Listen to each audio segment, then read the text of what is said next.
संस्कृती म्हणजे आपल्या मनावर ताबा आणि दुसऱ्याच्या दुःखाची जाणीव. नमस्कार. आज आपण भाषण कौशल्य कसं विकसित करायचं ते बघतोय. आजचं जीवन धकाधकीचं आहे.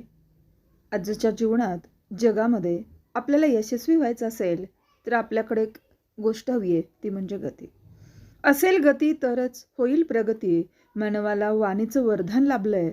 त्याचा वापर करून आपण आपले विचार ठामपणे आणि प्रभावीपणे मांडता आलेच पाहिजेत. ज्यांच्याजवळ बुद्धी आहे, अभ्यास वृत्ती आहे, त्यांच्याजवळ भाषण कला सुद्धा असायला हवी. आपलं ज्ञान इतरांपर्यंत पोहोचवण्यासाठी भाषण हे प्रभावी शस्त्र आहे. जे उत्तम वक्ते आहेत ते आपल्या वाक्चातुर्याने सर्वांची मनं जिंकून घेतात. त्याचमुळं वैचारिक क्रांती होऊन समाज प्रबोधन घडण्यास मदत होते. नुसती बडबड करणं, लांबलचक वाक्य वापरणं, भाषा वापरणं, अलंकारिक भाषा वापरणं यांचा वापर करणं म्हणजेच उत्तम भाषण असं अजिबात नाही. आपली उक्ती आणि कृती यामध्ये अंतर असू नये. यासाठी नेमकं भाषण कसं करायचं याचाच अगोदर आपण अभ्यास करूया. काय बोलावं यापेक्षा काय बोलू नये, कसं बोलू नये याचा आपण विचार केला पाहिजे. बऱ्याच वेळेला भाषण म्हटलं की भीती वाटते. श्रोतृवर्ग समोर पाहिला की भीतीनं आपली गाळण उडते, हातपाय कापू लागतात, तोंडाला कोरड पडते. समोर बसलेले श्रोते आपली टर उडवायला लागतात आणि मग आपला आत्मविश्वास सुद्धा कमी होतो. अशा वेळी शालेय जीवनात खरं तर आपल्याला भाषण कला आत्मसात करता येते, केली पाहिजे. खरं तर ही प्रयत्न साध्य कला आहे. प्रत्येक वेळी स्पर्धेमध्ये मलाच बक्षीस मिळालं पाहिजे हा हट्ट आपण थोडा वेळ बाजूला ठेवूया. स्पर्धेत बक्षीस नाही मिळालं तरी चालेल, पण आपलं भाषण चातुर्य कमी आहे असं मात्र आपण अजिबात मानू नये. व्यक्तिमत्व विकासासाठी ही कला आपल्याकडं असणं खूप महत्त्वाचं आहे. आपले विचार मुद्देसूदपणे मांडता येणं, खेळकत शैलीत मांडून श्रोत्यांची मनं जिंकणं ही उपयुक्त कला आहे.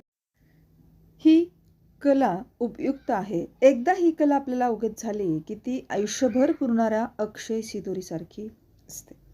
आणि नंतर आपण दुसऱ्यांना सुद्धा ती कला आत्मसात करण्यासाठी प्रोत्साहन करतो. शालेय जीवनामध्ये आपण अनेक स्पर्धा, अनेक परीक्षा देत असतो. या परीक्षेमध्ये विद्यार्थ्यांना नेमकं यश कसं मिळवायचं हे सुद्धा सांगितलं जातं. पण याचं उत्तर मात्र आपल्याला देता येत नाही. अभ्यास कसा करावा याबद्दल इतरांना आपण मार्गदर्शन करू शकत नाही.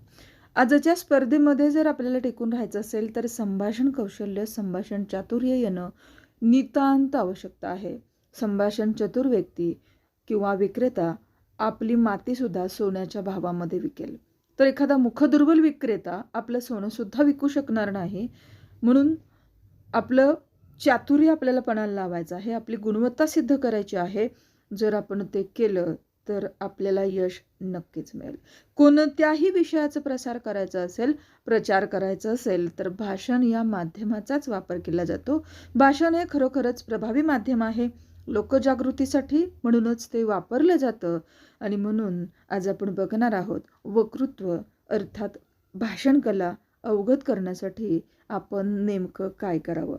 आपण कोणती गोष्ट केली म्हणजे आपण भाषण कौशल्याचा विकास करू शकतो. भाषण कौशल्य आत्मसात करण्यासाठी आपल्याला काय करता येईल आणि काय केल्यानंतर आपण भाषण कौशल्य आजच्या धकाधकीच्या जीवनामध्ये चांगल्या प्रकारे वापरू. भाषण कौशल्य आत्मसात करण्यासाठी, त्याचा विकास आपल्याला करण्यासाठी काय करता येईल ते आपण बघूया. भाषण म्हणजे काय? भाषण या शब्दाचा अर्थ बोलणे म्हणजेच आपले विचार, आपले भाव यांची मौलिक अभिव्यक्ती. आणि ही अभिव्यक्ती व्यक्त करण्यासाठी आपण विविध माध्यमांचा वापर करतो. स्वगतातून आपण आपल्या भावना व्यक्त करतो, तेव्हा स्वतःशी संवाद साधतो. व्यक्ती एकमेकांशी संवाद साधतात, म्हणजेच त्यातून घडते ते संभाषण आणि वादातून घडते ते भांडण. आणि म्हणून वाद नको तर सुसंवाद आपल्याला हवा आहे.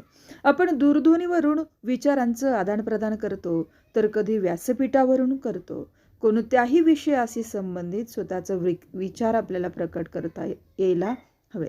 यातून आपल्या मनातील विचार सर्वांसाठी प्रकट करता येतात आणि भाषणातून विचारांचं प्रकटीकरण होतं.